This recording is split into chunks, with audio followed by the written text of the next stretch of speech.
Assalamualaikum. Waalaikumsalam. Mari Bu, silakan masuk. Ya, monggo silakan. Iya. Oke.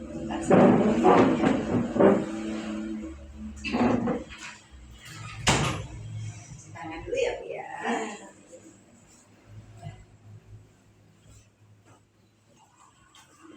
Ya, Bu. Perkenalkan, saya dan dia yang bertugas di GPR ini. Ya, ada yang bisa dibantu ya? Iya Bu, saya habis melahirkan 6 hari yang lalu Bu. Anak pertama, umur saya 30 tahun. Kok saya cepat capek ya Bu? Atau mungkin ada beberapa makan pantang saya. Gitu. Iya. Jadi Ibu habis melahirkan 6 Iya. hari yang lalu ya Bu? Iya. Ini kebetulan datang bersama Adik saya. adik yang kebetulan satu rumah ya. Ya, baik, saya pinjam Oh, bukunya Bu ya. oh.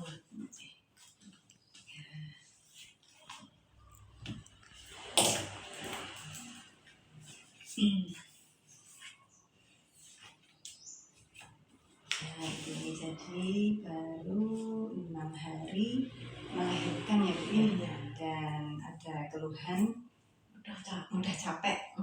Terus karena ada beberapa makanan yang dipantang ya Bu Iya. ya. Iya. Ini sebelumnya Ibu pernah mendengar tentang kebutuhan nutrisi untuk ibu yang habis melahirkan? Ya cuma suruh makan yang banyak itu aja.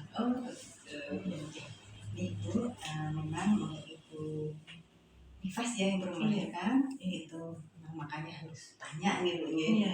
Ya, nah ini ada nutrisi untuk ibu yang habis melahirkan Bu. Iya. Nah ini harus terpenuhi kebutuhannya karena sangat penting untuk pemenuhan kebutuhan bagi ibu dan bayinya tentunya. Iya. Karena ini juga akan menunjang tumbuh dan berkembang bayinya juga. Kemudian juga untuk mencegah terjadinya anemi. Kemudian jangan sampai terjadi malnutrisi. Itu ya Bu. Malnutrisi itu adalah ibu kekurangan gizi. Gitu ya. Kemudian untuk ibu yang habis melahirkan atau ibu nifas itu dalam 6 bulan pertama itu ada yang harus dipenuhi kebutuhan kalorinya. Minimal 500 kilokalori per hari ya Bu ya.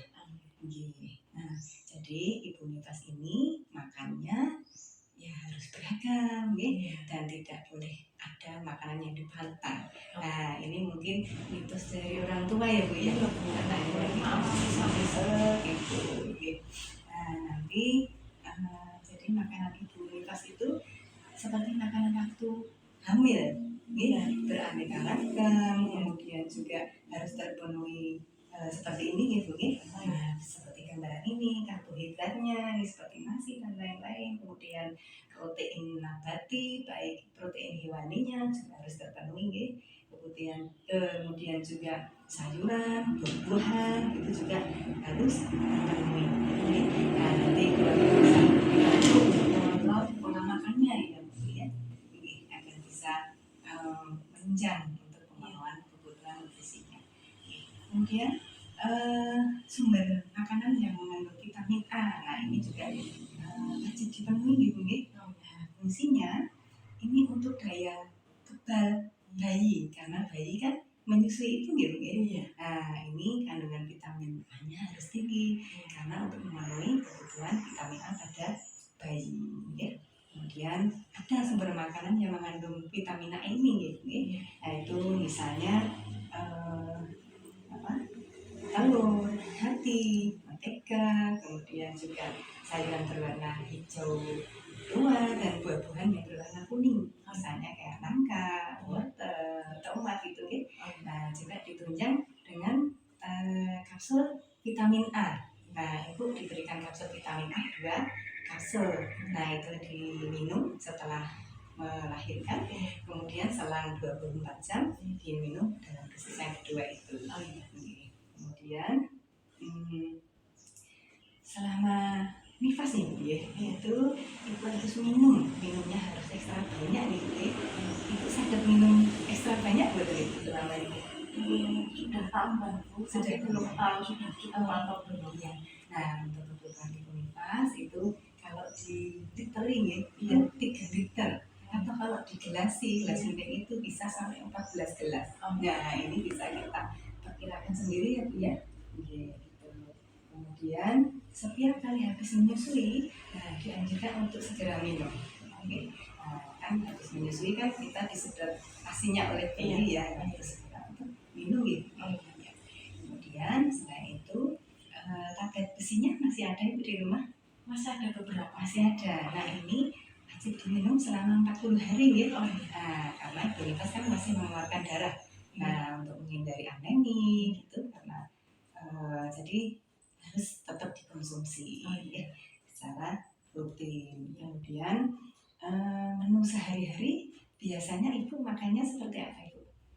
Ya cuma yang disajikan ibu mertua saya Bu seadanya.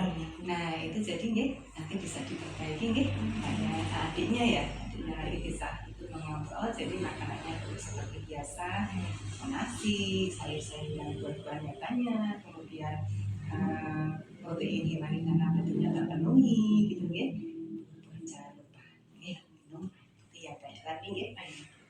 Kemudian juga kalau Ibu tadi kan ada tantang beberapa nih makanan, nah ini baiknya kita sekarang harus mulai belajar untuk tidak tantang tadi ya. Justru yang dihindari seperti amis-amisan tadi itu adalah sangat bermanfaat untuk pemulihan kondisi ibu, juga bermanfaat untuk bayinya. Jadi untuk kesembuhan luka, kembalinya pemulihan tubuh, untuk daya tahan tubuh juga bagus. Itu ya, apa yang saya sampaikan cukup dimengerti? Sangat nih. Nah, sambil saya catat nanti bisa diulangi itu yang saya sampaikan. Oh iya. Untuk kebutuhan nutrisi ibu menyusui ternyata masih sama dengan kebutuhan ibu hamil yang kemarin. Makanan beraneka ragam, terus minum vitamin A 2 kapsul gitu, sama minum tablet-tablet darahnya selama 40 hari. Nanti semoga di rumah bisa dipraktekkan ya. Semoga ibu serta putrinya bisa sehat dan bahagia. Amin. Itu Terima kasih ibu, mohon maaf.